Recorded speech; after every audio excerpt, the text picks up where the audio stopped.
the Kursk incursion has had a profound effect on the Kremlin, on Moscow, and on people in the streets in Russia.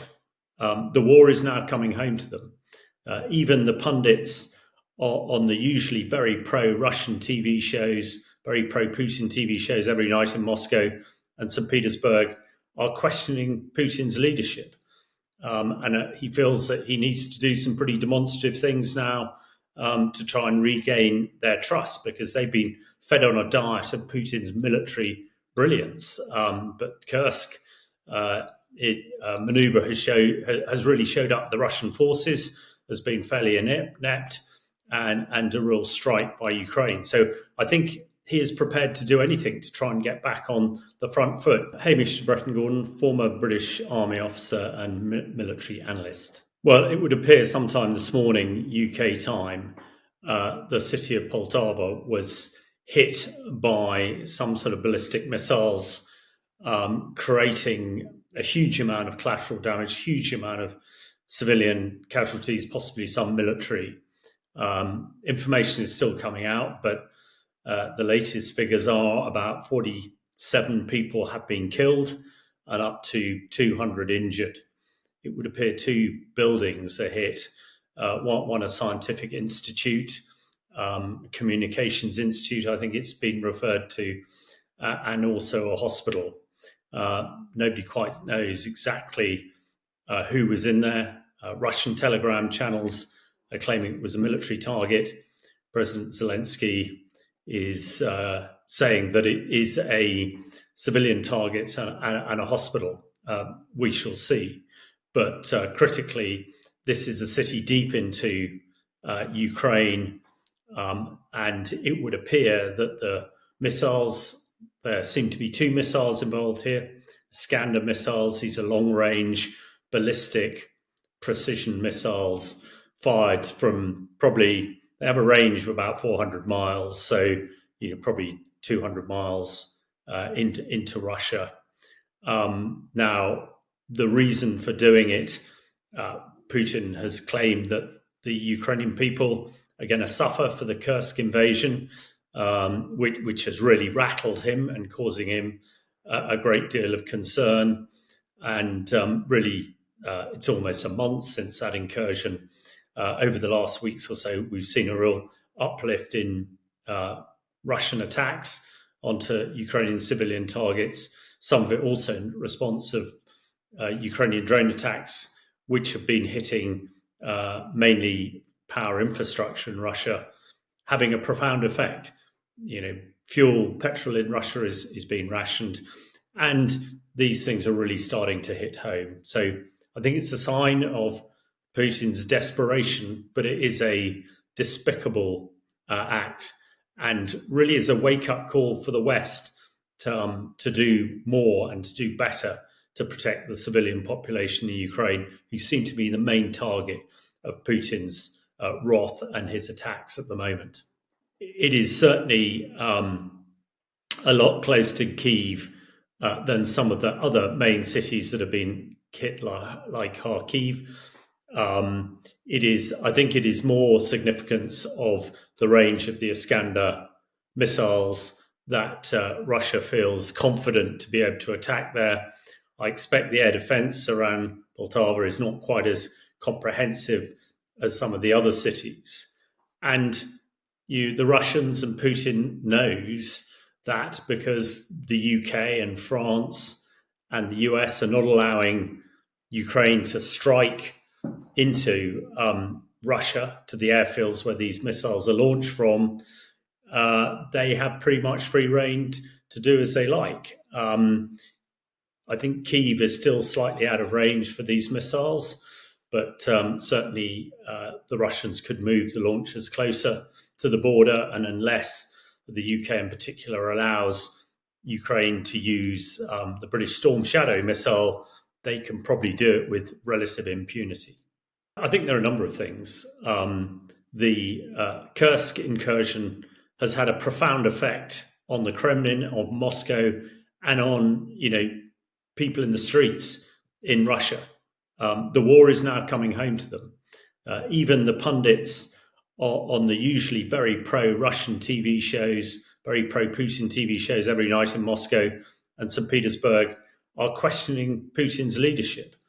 And he feels that he needs to do some pretty demonstrative things now to try and regain their trust, because they've been fed on a diet of Putin's military brilliance. But Kursk maneuver has really showed up the Russian forces as being fairly inept and a real strike by Ukraine. So I think he is prepared to do anything to try and get back on the front foot. Not necessarily militarily in Ukraine, but with his own people. Because if he loses the support of the Russian people, he is finished, and they are now seriously questioning what he's doing. So a strike like this, which is it's world news, virtually every TV network and newspaper will be covering this story, for the next 12 to 24 hours, which is sort of what Putin wants, to show him flexing Russian military might and killing lots of Ukrainians. They claim that they're military targets, but that is certainly not confirmed, and certainly unverified. And the fact that he's hit a hospital yet again. There was a dreadful time 4 weeks ago where the children's hospital in Kyiv was hit and so many people were killed.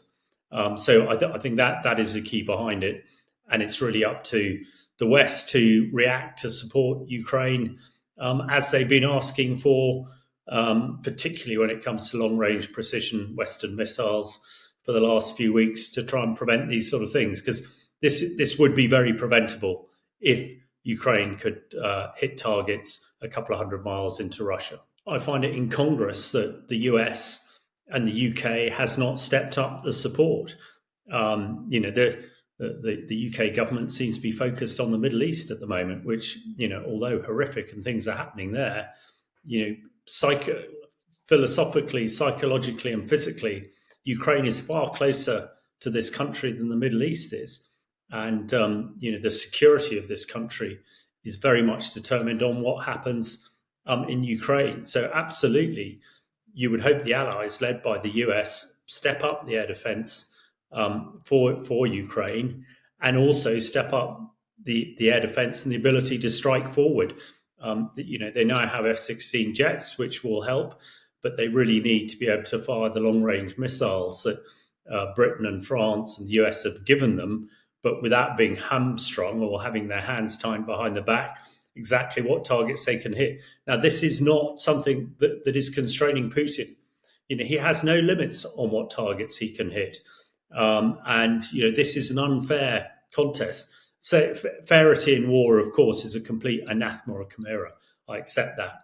But it is absolutely essential that Ukraine prevails in this war and gets a ceasefire and gets to a negotiation table on terms that are favourable to Ukraine. And the only way that can happen is if the US, the UK, and the West absolutely backs Ukraine to the hilt. There's a lot of rhetoric, even today, coming out of Westminster and Washington, saying how much we're 100% behind Ukraine. But if I was Zelensky sat in Kyiv at the moment, writing letters of condolence to those people who've been killed in Poltava, I would really question the depth of the meaning coming from Sir Keir Starmer's mouth and also from President Biden's. It seems to be a lot of hot air that at the moment this rhetoric is not backed up with physical military capability that the Ukrainians desperately need. Zelensky has got to keep doing what he's doing. He has got to keep the morale of his people up and keep supporting the operations in Kursk and also the defensive operations down in the Donbass.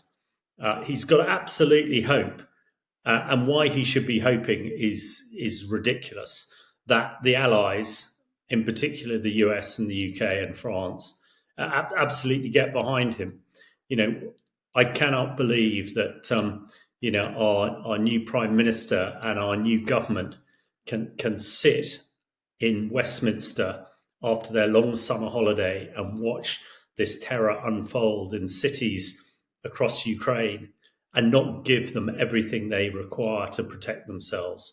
Let's hope they're doing exactly that, rather than focusing on other things which, internally might be a benefit to them politically. But quite frankly, if we get it wrong, if we get our support to Ukraine wrong, everything else that's vexing us at the moment, from the cost of living to the railways, could become horrifically irrelevant. Because if Russia prevails in Ukraine, we, Britain, and our NATO allies will have to fight the Russians in Europe ourselves. And at the moment, we have the opportunity to prevent that. And we must make sure that we strain every nerve and sinew to do it. And I'm not entirely sure politicians in the UK and the other side of the Atlantic are entirely focused on that at the moment.